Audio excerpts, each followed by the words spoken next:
Básicamente lo que queremos hacer hoy es varias cosas y somos realmente bastante ambiciosos en términos del tiempo porque queremos discutir el Código Penal, la parte general y la parte especial desde una perspectiva muy particular, es decir, ver cuál es la propuesta aprobada en el Senado. Porque uno pensaría que de aprobarse el nuevo Código Penal se va a parecer bastante a lo que ya está aprobado en el Senado. Lo que pasa es que el trámite legislativo no ha concluido. Está ante la consideración de la Cámara y ya la Cámara tiene un proyecto de enmienda. Entonces, nos presenta a nosotros un gran reto en un principio. ¿Cómo le vamos a hacer? Vamos a discutir el del Senado, vamos a discutir el de la Cámara. Y cabe decir, y eso lo dirá con mucha precisión Ana Paulina, el que se aprobó finalmente en el Senado dista mucho del propuesto inicialmente, ¿verdad? Pero entonces lo que decidimos fue hacer lo siguiente: discutir fundamentalmente la propuesta del Senado, pero enfatizando, por razón de tiempo, en los cambios que esa propuesta del Senado tiene sobre lo que era el código, o lo que es todavía el Código Penal del 2004. Es decir, vamos a enfatizar en los cambios, particularmente los cambios que de alguna manera son más relevantes, tanto conceptualmente como en la praxis. Pero vamos también a plantearles y a informarles a ustedes qué es lo que propone la Cámara de Representantes en relación a esas disposiciones. Vamos a enfatizar en el Senado, porque las enmiendas de la Cámara no son tantas, pero son muy importantes en algunos casos, como en el caso de asesinato en primer grado, como veremos más adelante, ¿verdad? Y en los casos de los agravantes en cuanto a los crímenes de odio, que anticipamos que serán dos temas muy polémicos en esa conferencia legislativa entre el Senado y la Cámara, si es que se aprueba el proyecto. Nosotros queremos agradecerle su presencia aquí porque realmente la experiencia nos dice que algunos amigos y amigas que se dedican a lo penal, como hemos sido nosotros, como que hasta que las leyes no se aprueban no tomamos los cursos. Y yo creo que habla muy bien de todos ustedes el que estén aquí, porque realmente existe cierta incertidumbre sobre si se va a aprobar o no se va a aprobar, pero evidentemente si se aprueba, pues va a estar muy cerca de las cosas que vamos a estar discutiendo durante el día. Y como quiera, siempre es importante ver qué es lo que está en la mente de los legisladores, porque es posible que muchas de esas ideas reflejan lo que ellos perciben que es el sentir de la ciudadanía en cuanto al Código Penal del 2004, bajo premisas correctas o premisas incorrectas. Así que eso es lo que vamos a hacer fundamentalmente. Entonces, ahí es que viene la presencia de Rafael Casanova y el compañero Félix Vélez. Queremos también que los compañeros, aparte de lo que vamos a enfatizar, Ana Paulina y yo, que va a ser los cambios precisos, ¿verdad? Y si en términos valorativos nos parece a nosotros que van en la dirección correcta. Pero entonces los compañeros, de manera muy precisa, muy directa, compartirán cómo de alguna manera esos cambios inciden en la práctica de la abogacía, ya sea desde una perspectiva más de la defensa, en el caso de Félix Vélez Alejandro, y Rafael Casanova hará memoria de cuando era fiscal hace unos cuantos años, para un poco anticipar si los fiscales van a recibir con brazos abiertos muchos de esos cambios. Yo anticipo que sí, ¿verdad? Que van a estar contentísimos muchos de los fiscales con estos cambios. Así es que vamos a comenzar con la parte general, pero antes de eso, Ana Paulina va a conversar con usted sobre el trasto histórico de lo que ha sido este proyecto, que ha sido bastante atropellado, pero yo quizás a manera de romper un poco el hielo puedo anticiparles que de una lectura muy breve de la exposición de motivos uno percibe que hay tres motivaciones para supuestamente aprobar un nuevo código a escasos años de haber aprobado un código nuevo en el 2004. Se plantea, ¿verdad?, en la exposición de motivos que está en el Senado, de que las penas contempladas en el Código Penal del 2004 eran muy lenientes. Todos sabemos que no es correcto. Tanto de los muchos artículos que ha publicado la autora del Código Penal del 2004, se nos habla del truth in sentencing, ¿verdad? Que lo que se quiso hacer es ver cuánto realmente la gente era sentenciada, porque había mucho malestar en cuanto a la ciudadanía, de que se imponía una sentencia de 100, 80 años y a los 3 o 4 años los veían caminando por Plaza de las Américas, ¿verdad? Pues bueno, pues lo que se hizo fue, ¿verdad?, entre otras muchas cosas, de que las penas se bajaban, pero realmente estaba cercano, había una correspondencia entre lo que se cumplía bajo el código previo del 7.4 con lo que entonces se disponía en las nuevas penas en el 2004. Así es que me parece que esa premisa verdad, es incorrecta. La segunda es que se plantea que ese Código Penal está muy orientado a la rehabilitación, era hasta hostigante hacia la víctima, ¿verdad? En cuanto a unos supuestos agravantes, y que realmente, dada esa óptica, propiciaba o es responsable de alguna manera de la incidencia criminal. Y sabemos que el Código Penal nada tiene que ver con la criminalidad, ¿verdad? Nos han dicho los criminólogos desde hace años que las penas, altas o bajas, no tienen que ver con la incidencia criminal, tiene que ver con la certeza que tienen esas personas que cometen conducta delictiva de que van a ser apresados. El mejor ejemplo es cuando se reinstituye la pena de muerte en algunos estados en los Estados Unidos. Y algunos estados, pues, evidentemente la reincorporan después que el Tribunal Supremo, pues, eliminó, ¿verdad?, la moratoria. Pues la incidencia criminal en muchos de esos estados aumentó, por lo tanto, realmente la pena, históricamente, en Estados Unidos y en Puerto Rico, nada tiene que ver con una alta o baja incidencia criminal. Finalmente, se menciona también de que era importante simplificar el Código Penal, que el Código Penal del 2004 era muy complejo y que algunos fiscales y algunos defensores no lo podían entender bien. Yo creo que esa premisa es una falta de respeto a la abogacía puertorriqueña. Evidentemente ese código se nutrió de muchas corrientes, particularmente continentales, ¿verdad? Como era la imputación objetiva, como es la teoría de riesgo en causas de exclusión, en causas de causalidad, en la intención, en la negligencia, entre otras muchas cosas, ¿verdad? La omisión impropia también se incorpora de manera más precisa. Y son cosas que evidentemente son cambios, nuevos delitos en cuanto al genoma, delitos ambientales, son cosas complejas, pero por Dios, que se diga de que no estaba al alcance o al entendimiento de la abogacía puertorriqueña, yo creo que era una falta de respeto.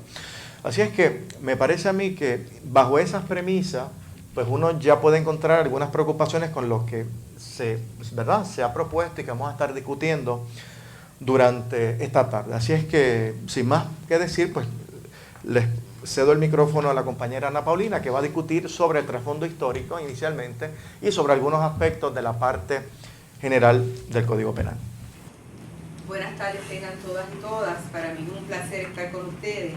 Antes que nada quiero reconocer a unas personas que están aquí que para mí son muy especiales. Quiero reconocer la presencia de la profesora Dora Nevares, que nos honra con su presencia, del licenciado, profesor y qué cosas más, Joaquín Monserrate, que está.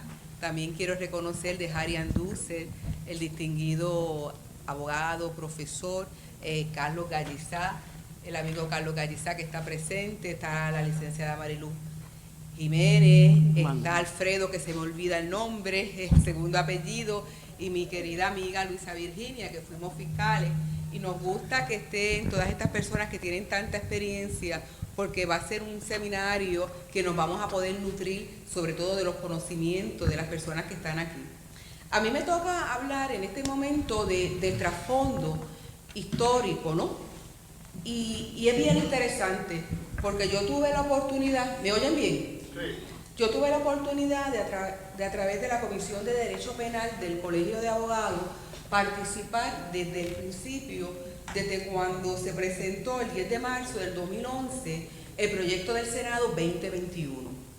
Ese proyecto del Senado 2021 no es lo que nosotros tenemos ahora y vamos a analizar, no es lo mismo que se presentó. Y es bien interesante porque uno se percata cómo a través del proceso legislativo las diferentes gentes que participan pueden propulsar el cambio. Al principio, cuando yo leí el proyecto del Senado 2021, sentí perdonando vergüenza ajena. En términos del lenguaje que se utilizó en la exposición de motivos, era un lenguaje un poco quizás hiriente. Obviamente este proyecto se presentó por Rivera Chat y González Velázquez. Posteriormente, esa exposición de motivos se fue atemperando y se fue modificando de una lectura del proyecto original 2021 a cómo ha terminado ahora y cómo fue aprobado por el Senado, es prácticamente distinto. Una de las cosas que también nosotros nos tenemos que preguntar es cuál es realmente, había una necesidad. Tenemos un código del 2004 que es un código prácticamente nuevo. Y yo creo que el mismo proceso legislativo nos da la razón de que no era necesario hacer esta propuesta de un nuevo Código Penal. Como yo les había señalado, el proyecto del Senado 2021 se presentó el 10 de marzo. Se radicó el 11 de marzo y fue referido a la Comisión Conjunta Permanente de la Asamblea Legislativa para la revisión continua. Ahí sí me prestan para, ¿Qué necesitan? para que tengan. Fue referido a la Comisión Conjunta Permanente de la Asamblea Legislativa para la revisión. Ahí pues estuvo con el honorable José Emilio González y Lisa M. Fernández. Y quiero señalar y gracias pues al temperamento, podríamos decir, del senador José Emilio, se dio la oportunidad de que varios grupos pudieran participar. El Senado hizo, presidido por José Emilio, alrededor de 21 ponencias. Y esas 21 ponencias que contó con la participación del Colegio de Abogados, en varias ocasiones, creo que más de 2 ocasiones, con la Sociedad para Asistencia Legal, fue el distinguido y querido profesor Chesa, fue el Colegio de Abogados, comparecieron delegaciones, comparecieron diferentes sectores. Este proyecto del Senado se fue atemperando, porque lamentablemente lo que originalmente se había presentado, pues adolecía de muchos defectos. Y no queremos decir pues que el código esté perfecto, pero sí, durante ese proceso legislativo, las diferentes personas que tuvieron la oportunidad de comparecer a esas vistas, pues fueron haciendo aportaciones, y muchas de esas aportaciones se recogieron en la comisión, porque se hicieron 3 informes. Se hizo un primer informe positivo del Senado el 20 de junio del 2011. Posteriormente se hizo otro segundo informe positivo 14 de septiembre del 2011 y un tercer informe positivo el 6 de noviembre del 2011. Ese es el informe positivo, el tercero, el que es aprobado por el Senado en votación partidista el 10 de noviembre del 2011. Y es bien interesante porque, créanme, lo que finalmente quedó de lo que se había presentado originalmente es bien distinto. Entonces, cada vez que se hacía el informe, cada vez que uno se leía el primero, el segundo, nos damos cuenta de que como que ellos mismos están diciendo, pero tenemos que volver al Código 2004, vamos a dejarlo lo más parecido a realmente lo que tenemos. Y eso es una de las preguntas. Entonces, ¿cuál era la necesidad? Si no iban a hacer cambios sustanciales, cambios que se justificaran, ¿por qué toda esta cuestión de hacer un nuevo Código Penal? En la actualidad, el proyecto pasó a la Cámara de Representantes. En la Cámara de Representantes fue enviado el 10 de noviembre a la Cámara de Representantes, el 15 de noviembre fue referido a la Comisión de los Jurídicos en la Cámara. Entonces, ¿qué pasa? La Cámara celebró alrededor de 10 o 15 vistas públicas. En esas vistas es que se celebró, se hizo un primer informe, un segundo informe. Entonces la Cámara, que todavía no la han llevado a votación en la actualidad, le hizo un montón de cambios. Y para darle más o menos una idea general, la Cámara parte de la premisa de que cuando el Senado hizo estas evaluaciones, no había necesariamente considerado que la ley de sentencias suspendidas, la ley de corrección, se ha enmendado recientemente y ahora se le están dando bonificaciones a las personas que están detenidas. Por lo tanto, como hay bonificaciones, y eso ellos entienden que no se consideró, y en el Código del 2004 las penas eran naturales y no contaban con lo de las bonificaciones, que por ese solo hecho, necesariamente, ellos están proponiendo prácticamente todos los delitos que las penas se aumenten. O sea, donde el Senado decía que la pena era 2 años, ellos dicen que tiene que ser 3 años. Donde la pena es 5 años, en la mayor parte de los delitos, ellos piden que sean 8 años. O sea, lo que se tiene ahí en la Cámara, en términos de las penas, es algo drásticamente. Hay algunas penas que el Senado, y las vamos a analizar en términos generales, que el Senado está diciendo 25 años y ellos piensan que 50 es la cantidad correcta. Entonces, la exposición de motivos del proyecto del Senado 2021, entre las razones por las cuales ellos entienden que se justifica un nuevo Código Penal, ellos nos están señalando esto. Y vuelvo y les repito, estoy hablando de la exposición de motivos de lo que está atemperado, no de originalmente. Porque originalmente el profesor Fontanet señaló que ellos se hacían referencia a que el Código Penal del 2004 no era una herramienta útil para los fiscales, porque no la entendían los abogados, pero también hacían referencia a que la policía tampoco entendía el Código Penal a ese nivel. Entonces, entre la exposición de motivos nos dice que no es una herramienta socialmente útil para combatir la criminalidad. Señala y critica el Código del 2004 porque dice que este tiene la conservación de figuras jurídicas carentes de parámetros de aplicación y la inclusión de normas complejas e imprecisas que ponen en desventaja a los organismos de investigación y de procesamiento criminal. O sea, el código, el proyecto del Senado 2021, y ellos mismos lo dicen, está dirigido a ser una herramienta para ayudar a combatir la criminalidad. Es una herramienta que tiene el propósito de que el Ministerio Público se le facilite más el trabajo. Y eso es una de las cosas que nosotros lo primero que tenemos que poner bandera. Esos no son los propósitos loables que deben de tener un código.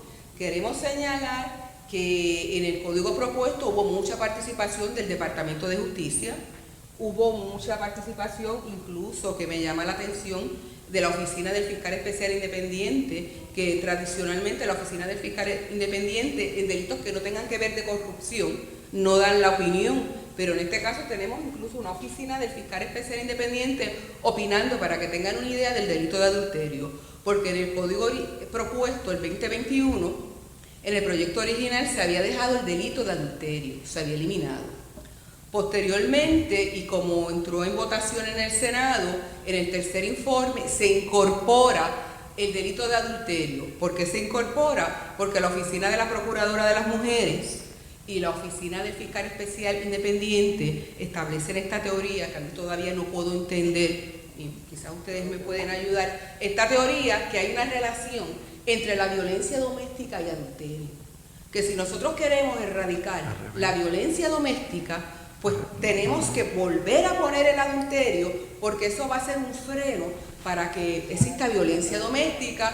En el tercer informe, los senadores así lo hicieron constar por escrito y ponen parte de la ponencia de la Comisión de la Procuradora de las Mujeres y de la Oficina del FE. Y esa es una de las razones, y volvemos por esa supuesta razón, tenemos nuevamente el delito de adulterio. Como le había dicho el profesor Fontanet, de las críticas que se le hace es que se reducen las penas, no se toman en consideración en este análisis que las penas en el código propuesto son las penas reales, las penas porque se cumplen en años naturales. De todo el análisis se obvia, hace referencia a que el sistema de grados, de intervalos de la pena, no promueve la uniformidad en la imposición de las penas. Esa es una de las críticas que se le hace. Lo de la criminalidad, ok. Básicamente, estas son, vamos a ver si se me quedó alguna. Otra de las justificaciones es que señala que el Código Penal del 2004 ha tenido como resultado lenidad hacia personas acusadas y convictas de la comisión de delito. Y voy a terminar y les voy a leer algo porque me parece que es bien relevante para que nosotros veamos cuál era la filosofía que tiene en mente el legislador con esta propuesta del proyecto del Senado 2021. Y sobre todo cuando ella explica y le hace imputaciones, ¿no?, al actual código, que trae un desequilibrio del principio de igualdad procesal. Yo les voy a leer esta parte breve del tercer informe que dice, en la exposición de motivos, dice: luego de realizar un extenso análisis, la comisión concluyó que era necesario realizar cambios medulares primordialmente a la filosofía base del Código Penal del 2004, la cual ha tenido como resultado la lenidad hacia las personas acusadas y convictas. Y miren lo que nos dice: desequilibrando el principio de igualdad procesal que debe regir la administración de la justicia criminal. Es necesario y hasta urgente establecer nuevamente el balance entre los derechos de las personas acusadas y convictas de delito y la seguridad y protección de la sociedad, incluyendo las víctimas de delito. Esto es un código, y el último que le voy a decir sobre esto, que prácticamente está dirigido, se olvida de la rehabilitación, y posteriormente vamos a ver muchas instancias donde pues había un mandato constitucional de la rehabilitación y todo un propósito en el Código Penal del 2004 de rehabilitación. Esto se abandona, tajantemente se abandona en esta propuesta del Código Penal.